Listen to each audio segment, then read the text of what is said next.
Karena kalau kita lihat amalan-amalan yang ada pada tiap-tiap masjid, terkhusus mungkin di sini ada perayaan Maulid, Isra Mi'raj kah, Nuzul Quran kah, ataupun yang lain itu. Saya rasa bertentangan dengan Al-Maidah ayat 3. Karena di sini Allah katakan, pada hari ini telah aku sempurnakan agamamu untukmu. Ayat ini menerangkan seluruh ayat telah turun kepada Rasulullah. Kemudian Rasulullah mencontohkannya. Nah, maka dari ayat ini kita tahu bahwasanya yang tidak ada dari Nabi, yang tidak dikerjakan Nabi, pada saat ini semua muncul. Bukankah ini bid'ah? Makanya saya anggap bahwasanya Al-Maidah ini telah sempurna, jadi tidak perlu lagi amalan-amalan yang di luar Rasul. Ya. Di situ dikatakan agama sudah sempurna. Pertama, kita sepakat nggak dalil kita Quran dan hadis? Sepakat. Quran satu, yang kedua hadis. Ya udah. Nah, hadis itu apa? Hadis itu sesuatu yang disandarkan kepada Nabi. Jadi jangan nanti ketika kita sudah sepakat hadis itu sesuatu yang disandarkan kepada Nabi, ya, lalu di lain waktu nanti berbahasa kapan Nabi nyontohkan. Kita udah sepakat hadis itu sesuatu yang disandarkan kepada Nabi.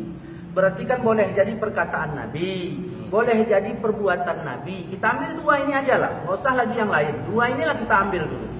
Kalau Nabi tak buat dan Nabi ternyata berkata tentang itu, maka kita menjadi sunnah dari perkataan Nabi, bukan dari perbuatan Nabi.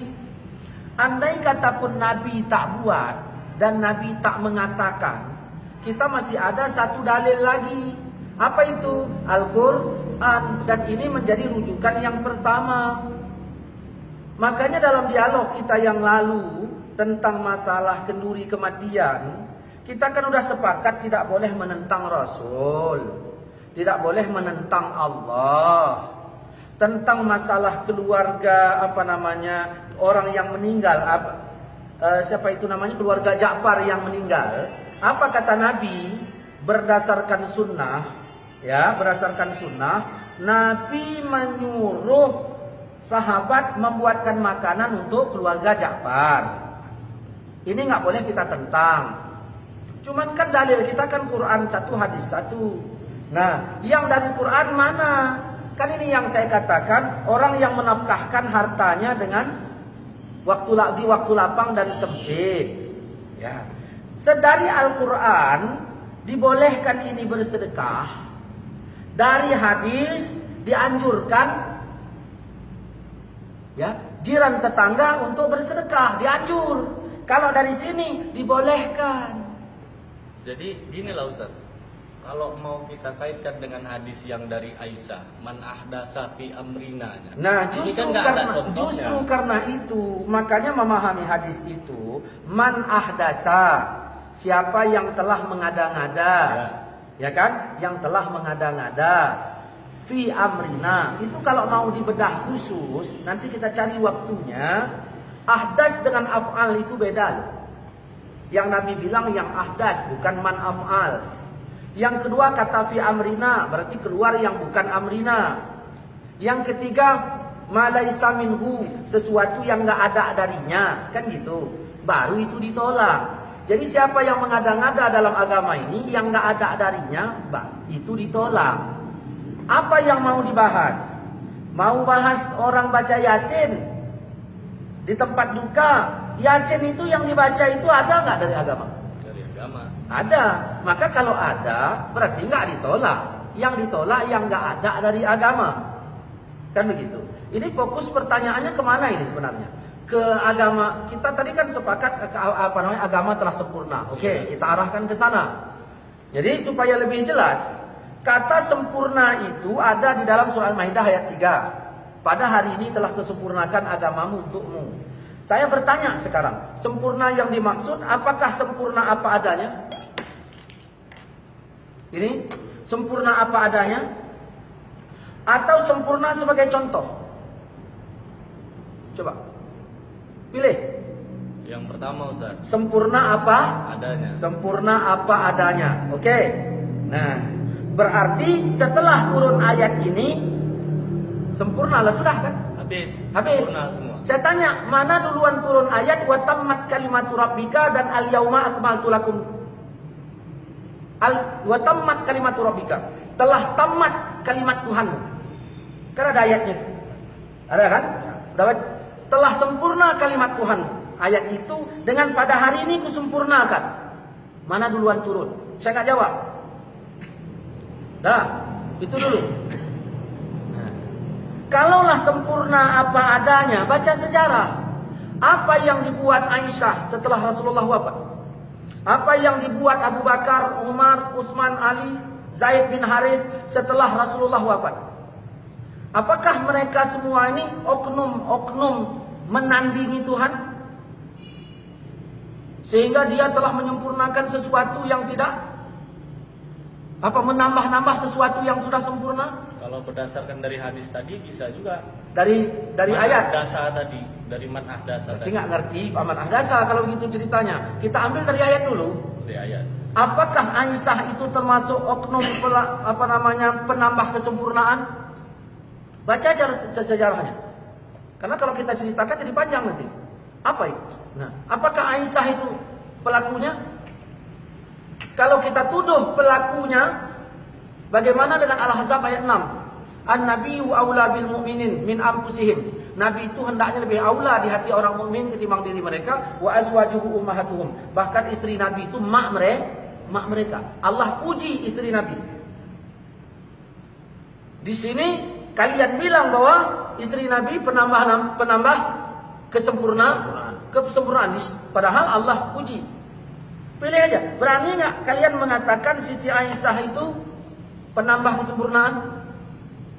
Tidak. Itu masalahnya. Kenapa nggak berani? Karena faktanya agama sudah sempurna. Bukan yang dimaksud sempurna apa adanya, tapi yang dimaksud kata sempurna itu sempurna sebagai dalil. Maka berdasarkan dalil, mari saya udah siapkan ini, kita tolong di syuting ya. Agama telah sempurna.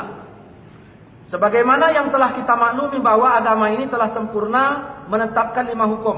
Ada berapa hukum? Wajib, sunat, mubah, makruh, haram. Dalam surah Al-Maidah ayat 3 Allah berfirman begini. Udah. Banyak orang menjadikan ayat ini menghukumkan bid'ah, ya, dan sesat total bagi para pengamal perbuatan yang dianggap baik selama ini. Di antaranya maulid Nabi, doa berjamaah, salam-salaman setelah sholat dan yang lain-lain. Ya, inilah ini. Kalau memang kita berbicara agama sempurna, ya, saya bertanya, ini ayat ini sempurna nggak? Ya? Dialah yang menurunkan Al-Quran kepadamu. Di antara isinya ada ayat muhkamat. Itulah pokok isi Al-Quran. Sempurna nggak? Sempurna ini ayat. Yang ini sempurna nggak? Yang lain ayat-ayat mutasyabihat. Adapun orang yang cenderung di dalam hatinya condong kepada kesesatan, mereka mengikuti sebagian ayat-ayat yang mutasyabihat saja untuk menimbulkan fitnah dan banyak lagi. Ini nggak saya bahas. Nah, pokok isi Quran adalah ayat muhkamat. Setuju nggak? Setuju. Nah, ini saya tanya lagi. Dah, ini ayat ini sempurna nggak? Dan inilah jalan Tuhanmu, jalan yang lurus. Sesungguhnya kami telah menjelaskan ayat-ayat kami kepada orang-orang yang mengambil pelajaran. Sempurna nggak? Sempurna. Nah, ini 4 poin. Ayat ini ada 4 poin yang dapat kita ambil. Pertama, disebut kata al-yauma pada hari ini. Yang kedua, agama sudah sempurna. Yang ketiga, nikmat sudah cukup. Islam diridhoi sebagai agama Nabi Muhammad. Secara keseluruhan, pada hari ini Allah sempurnakan agama Rasulullah. Pada hari ini Allah cukupkan nikmat untuk Rasul. Pada hari ini Allah ridhoi agama Rasulullah. Jelas nggak? Jelas. Ya. Apakah tidak boleh bermaksud lain? Apakah tidak boleh bermaksud lain? hari ini telah sempurna. Baca ini. Apakah ayat ini ayat yang terakhir? Kalau ada lagi, berarti belum sempurna. Apakah gitu maksud pemahamannya? Ini ayat yang terakhir ini. Baca kitab tafsir-tafsir, ini dia. Ini dia. Kita tengok lagi nih. Nah, hari ini nikmat sudah cukup. Apakah Nabi wafat setelah hari itu? Kalau belum, berarti masih memerlukan nikmat tambahan untuk kelangsungan hidup beliau. Apakah begitu cara memahaminya? Hari ini Islam diridhoi sebagai agama Nabi. Apakah sebelum-sebelumnya keislaman Rasulullah tidak diridhoi? Apakah begitu cara memahaminya? Apakah begitu maksudnya? Karena harus mengambil yang jelas-jelas saja. Islam sudah sempurna. Kita tahu landasan kita yang paling utama adalah Quran dan hadis. Apakah setelah itu tidak ada lagi yang turun? Atau amanah Rasul? Kalau ada diambil juga sebagai dalil, maka termasuk penambahan yang sudah sempurna. Nih, tengok ini. Mana duluan ayat itu turun ketimbang ini?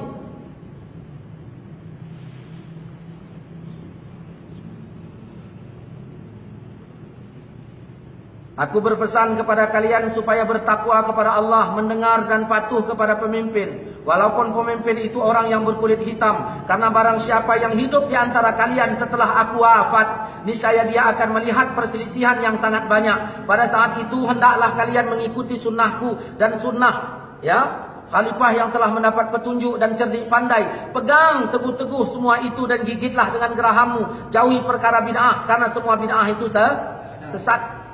Dalam hadis ini, Rasulullah telah wafat, kita diperintahkan mengikuti sahabat. Kapankah sunnah sahabat itu? Kapan sunnah sahabat? Tadi kan patokannya ketika ayat itu turun udah sempurna, nggak boleh ditambah-tambah lagi. Ternyata Nabi bilang ikuti sunnah sahabat. Bagaimana? Masa Rasul tarawih hanya 3 malam di masjid. Dilakukan 8 rakaat. Kita ambil begitu aja lah gampangnya. Sedangkan Sayyidina Umar 30 malam di masjid.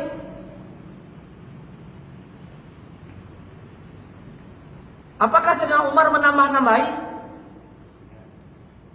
Adakah Nabi bilang kau tambahi 27 malam? Nah, Majelis Tarjih Muhammadiyah melakukan salat tarawih 8 rakaat di masjid. Malamnya 30 malam. Nambah juga itu. Pernah Nabi bilang kau tambahi 27 malam lagi? Apakah dia telah menambah-nambahi kesempurnaan? Banyak masalah kalau mau diangkat.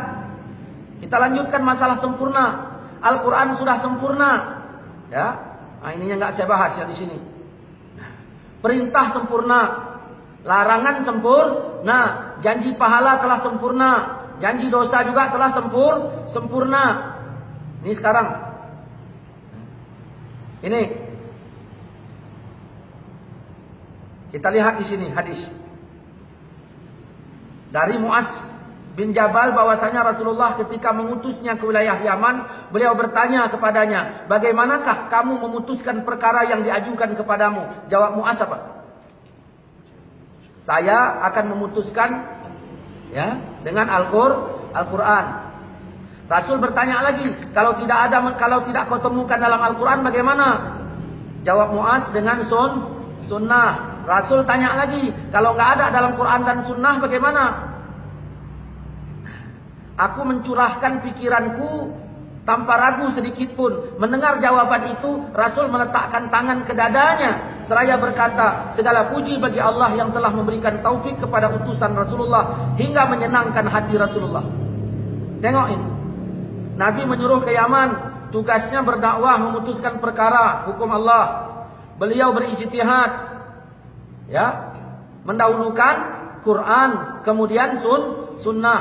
Beliau berijtihad bila tidak ada hukum yang ditanyakan itu dalam Quran dan sunnah. Nabi setuju, senang atas ijtihad Muaz hingga Nabi mengusap dada beliau dan mendoakannya. Nabi tidak melarang Muaz berijtihad dan Nabi juga tidak membid'ahkan ijtihadnya. Saya tanya, ijtihad itu keluar setelah agama sempurna apa belum? Belum. Sempurna. Saya tanya lagi, Islam ijtihad itu keluar setelah agama sempurna apa belum? Sempurna. Setelah agama sempurna. Apakah ijtihad itu termasuk menyempurnakan yang sudah sempurna?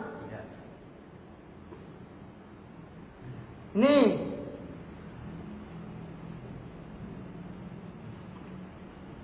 Ini menunjukkan bahwa perkataan Wahabi, ya, perkataan kalian-kalian, setiap yang tidak dicontohkan Rasulullah itu adalah bid'ah, sangat tidak sesuai dengan sunnah Rasul. Artinya pendefinisian bid'ah fi'lun ma lam yu'had fi asri Rasul, perbuatan yang enggak dicontohkan di zaman Nabi itu tidak sesuai. Jadi kalau sudah acuan yang enggak sesuai, bagaimana lagi mau dikait-kaitkan? Perlu dipahami adalah amanah Rasulullah kepada Muaz ini jauh, ya. Dahlah, enggak usah kita bahas yang sini. Payah. Ini lagi kita tengok. Apabila seorang ahli hukum memutuskan hukum dengan hasil ijtihadnya dan ternyata tepat ijtihadnya, maka baginya pahala berapa? 2. Nah, apabila memutuskan hukum dengan hasil ijtihadnya ternyata keliru, maka baginya berapa? 1. Mungkin kalian bilang bukan, langsung bid'ah dalalah. Enggak begitu. Maka bertanyalah kamu kepada orang yang punya ilmu jika kamu tidak mengetahui. Siapakah yang dimaksud dalam ayat ini? Ya. Panjang kalau dibahas. Cukuplah dulu, nanti kita sambung lagi malam Rabu depan. Ya.